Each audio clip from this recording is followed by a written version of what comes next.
Welcome to part 3 of the Sparkling Apple Cider series. We're going to be pasteurizing our bottles now. It's only been 2 days, but these have been going on a lot longer than, these have been fermenting a lot faster than I expected. I'll show you the Mountain Dew bottle. So here's the Mountain Dew bottle, and I don't know how well you can see it, but it's not only extremely pressurized, but it's kind of swollen out in some spots. I really should have done this yesterday, honestly, but live and learn. So I got the glass bottles in here. You don't want to pasteurize plastic bottles because that might melt the plastic and you'll have a very big mess on your hands. I got the glass bottles in this cooler. I'm going to be filling this cooler with hot water. I have one bottle that's just water in here with a thermometer. As you add water to the cooler, you're going to want to watch this thermometer. Let it get up to about 140-ish, and then keep it there for 10 to 15 minutes. You don't want to put boiling water in this right away because you could shock the bottles and crack the glass, and at this kind of pressurization, that's not going to be pretty. So I got some water at 185. I'm just gonna dump this in. Try not to hit the bottles directly, at least not with the first pour.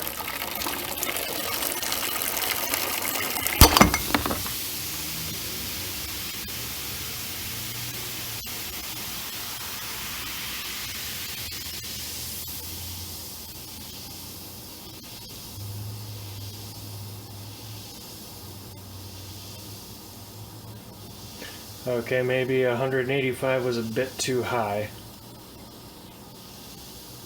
But that's why we use a cooler. It contained pretty much all of that. Surprisingly, I didn't break any of the other bottles. That's another reason I probably should have done this a day earlier, because the pressure wouldn't have been this high. I'm going to crack the bottles just a little bit to let out some of that pressure, and I'm going to try again. Alright, I just depressurized some of all those bottles, and now we're going to try it again.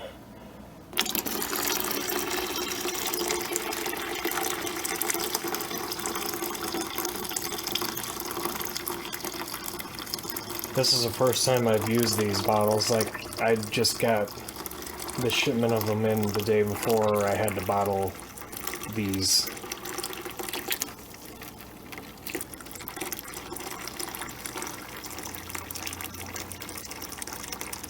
So I guess they just couldn't hold the pressure. Normally with flip top bottles, the seal around the top there will give out for the glass, but oh well.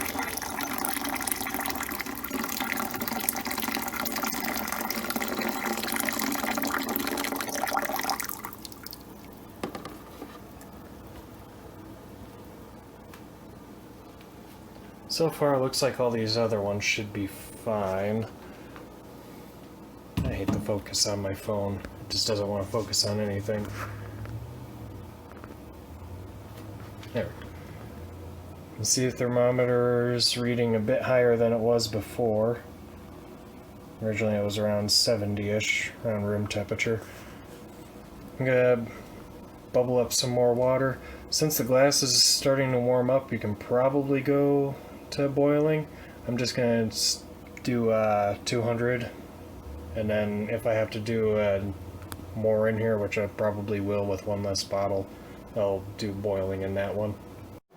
So what we're doing by pasteurizing the bottles is we're just killing off the yeast that's in there. You don't have to do this step if you just immediately refrigerate it as soon as it pressurizes. But if you want to keep your bottles outside of the fridge or anything like that, it's just best to stabilize them, really. you're not getting up into the actual pasteurization temperatures, which I'm not even entirely sure what that is offhand, but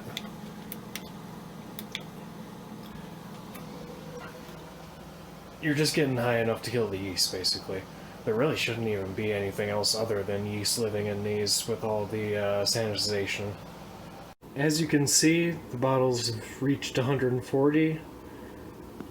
That should be fairly analogous around all the bottles, but yeah, there might be a couple degree difference between them.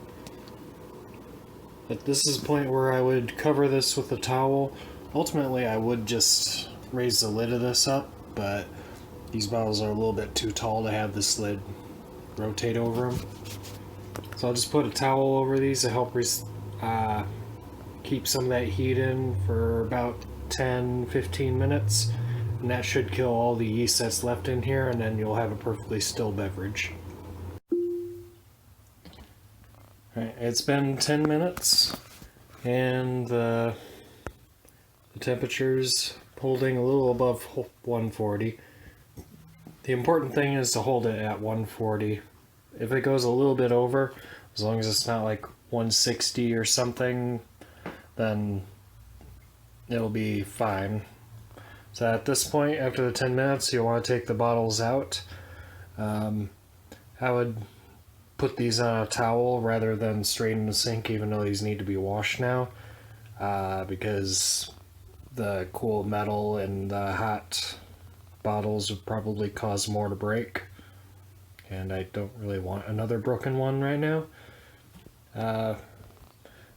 So just leave them on a towel for however many hours you need for them to get down to or close to room temperature. And at that point, you can just stick them in the fridge.